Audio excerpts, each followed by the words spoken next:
ഈ വസ്തുക്കൾ ഒരു കാരണവശാലും കടം വാങ്ങി ഉപയോഗിക്കാതിരിക്കുക. ഒന്നാമതായി സ്വർണ്ണാഭരണങ്ങളാണ്.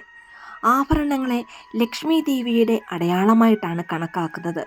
അതിനാൽ ഇവ കടം വാങ്ങി ഉപയോഗിക്കുന്നത് സാമ്പത്തിക പ്രശ്നങ്ങൾക്ക് കാരണമാകുന്നതാണ്.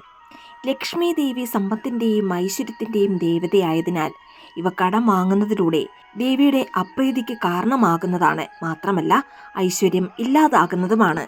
രണ്ടാമതായി മറ്റൊരാളുടെ വാച്ച് ധരിക്കുന്നതിലൂടെ ദുരിതകാലം ആരംഭിക്കുന്നതിന് ഇത് ഇടയാകുന്നതാണ്. ഒരു വ്യക്തിയുടെ സമയം, ഭാഗ്യം എന്നിവയെല്ലാം കയ്യിൽ കിട്ടുന്ന വാച്ചുമായി ബന്ധപ്പെട്ട് കിടക്കുന്നു. അതുകൊണ്ട് തന്നെ ഒരു കാരണവശാലും ഈ തെറ്റ് ചെയ്യുവാൻ പാടില്ല. ഇനി മൂന്നാമതായി മറ്റൊരാളുടെ ചെരുപ്പോ അല്ലെങ്കിൽ ഷൂവോ ധരിക്കുന്നതിലൂടെ നിർഭാഗ്യം വന്നു ചേരുന്നതാണ്. ഇത് ഒരു വ്യക്തിയുടെ ഊർജവും ഭാഗ്യവും മറ്റൊരാളിലേക്ക് കൈമാറ്റം ചെയ്യപ്പെടുവാനും കാരണമാകും. മാത്രമല്ല ആ വ്യക്തിയിലുള്ള നെഗറ്റീവ് ഊർജം നമ്മളിലേക്ക് വന്നു ചേരുന്നതിനും ഇത് കാരണമാകുന്നതാണ്.